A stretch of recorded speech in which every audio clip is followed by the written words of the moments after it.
Salam damai sejahtera dalam kasih Tuhan kita, Yesus Kristus. Kiranya melalui renungan hari ini, setiap hati kita disegarkan, setiap pikiran diperbaharui, dan setiap jiwa semakin dekat dengan Yesus Kristus. Semoga renungan ini menjadi sarana untuk mendengarkan suara Tuhan setiap hari dan mengalami percobaan pribadi dengannya. Mari kita berdoa. Tuhan Yesus, kami datang di hadapan-Mu dengan hati yang rindu untuk mendengarkan suara-Mu. Terima kasih untuk anugerah-Mu yang baru setiap pagi. Saat kami membuka renungan ini, bukalah juga hati dan pikiran kami, agar kami dapat mengerti dan menerima firman-Mu dengan sukacita. Roh Kudus, tolong kami agar firman yang kami renungkan hari ini tidak hanya menjadi pengetahuan, tetapi menjadi kehidupan dalam tindakan dan keputusan kami. Pimpinlah setiap langkah kami dan ubahlah kami seturut kehendak-Mu. Di dalam nama Tuhan Yesus kami berdoa.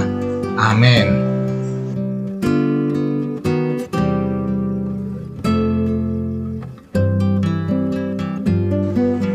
Renungan harian 28 Agustus 2025, Dua Suara Roh Kudus. Kisah Para Rasul 21 ayat 1-14. Bagaimana kita bisa membedakan suara Tuhan dan suara yang lain? Lalu, bagaimana seandainya suara Roh Kudus berbeda pada suatu waktu dan waktu lainnya? Mana yang harus kita pilih? Rasul Paulus telah membulatkan hatinya untuk pergi ke Yerusalem. Dalam perjalanan, tepatnya ketika ia dan rekan-rekannya singgah di Tirus dan Kaisarea, di ayat 3-8, dua kali ia diberi nasihat yang terkesan aneh. Nasihat pertama datang dari murid-murid Paulus. Oleh karena kuasa roh, mereka menasihati Paulus untuk tidak pergi ke Yerusalem. Nasihat kedua datang dari orang-orang di rumah Filipus. Atas perkataan Roh Kudus melalui Agabus bahwa Paulus akan diikat dan diserahkan. Mereka meminta agar Paulus tidak pergi ke Yerusalem. Kedua nasihat itu sama-sama berasal dari Roh Kudus. Lalu, ketika Paulus tidak menuruti nasihat tersebut, apakah itu artinya dia tidak mentaati Roh Kudus? Tentu saja tidak. Pasalnya, nasihat tersebut bukanlah perintah, melainkan pemberitahuan bahwa Rasul Paulus akan mengalami penderitaan yang besar dan juga suatu bentuk perhatian dari murid-murid dan rekan-rekan yang mengasihi dia. Rasul Paulus dihadapkan dengan dua pilihan yang tidak salah. Pasalnya, kedua pilihan itu berasal dari Roh Kudus. Pilihan yang satu adalah menghindari risiko, sedangkan pilihan yang satu lagi adalah mengambil risiko tersebut. Akan tetapi, tekad Paulus begitu kuat hingga dia rela mati demi pemberitaan Injil Tuhan Yesus. Oleh karena itu, tekad pilihan inilah Paulus mengambil pilihan kedua dan tetap pergi ke Yerusalem. Kita bisa melihat bahwa Allah bukanlah pribadi yang otoriter. Dia memberitahukan atau memberikan pilihan dan menyadarkan kita akan risiko yang akan kita hadapi nanti.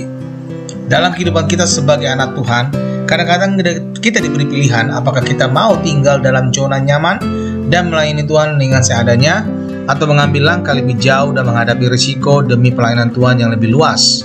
Tentunya pilihan untuk terus maju dan percaya kepada kehendak Tuhan adalah pilihan paling tepat. Tuhan Yesus pasti memberkati kita.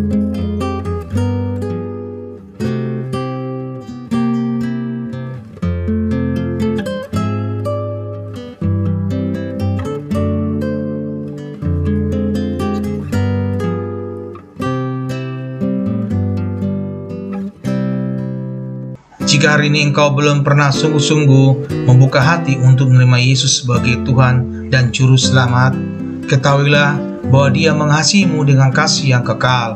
Dia datang ke dunia, mati di kayu salib, dan bangkit pada hari ketiga, supaya setiap orang yang percaya kepadanya tidak binasa, melainkan beroleh hidup yang kekal. Yesus tidak meminta kesempurnaanmu, Dia hanya meminta hatimu. Jika hari ini engkau merasakan dorongan dalam hatimu untuk menerimanya, ucapkanlah doa ini dengan iman. Tuhan Yesus, aku mengakui bahwa aku adalah orang berdosa. Aku membutuhkan Engkau sebagai Juru Selamat di dalam hidupku. Aku percaya bahwa Engkau mati di salib untuk menebus dosaku, dan Engkau bangkit untuk memberikan hidup yang baru. Hari ini aku membuka hatiku dan menerima Engkau sebagai Tuhan dan Juru Selamatku. Pimpinlah hidupku mulai sekarang dan jadikan aku pribadi yang hidup sesuai dengan kehendak-Mu. Dalam nama Tuhan Yesus Kristus, aku berdoa. Amin. Jika kamu telah berdoa dengan sungguh-sungguh, percayalah bahwa surga bersukacita atas keputusanmu hari ini. Carilah komunitas Kristen yang dapat mendampingi pertumbuhan imanmu, dan teruslah hidup dalam kasih dan firman Tuhan setiap hari. Tuhan memberkati. Amin.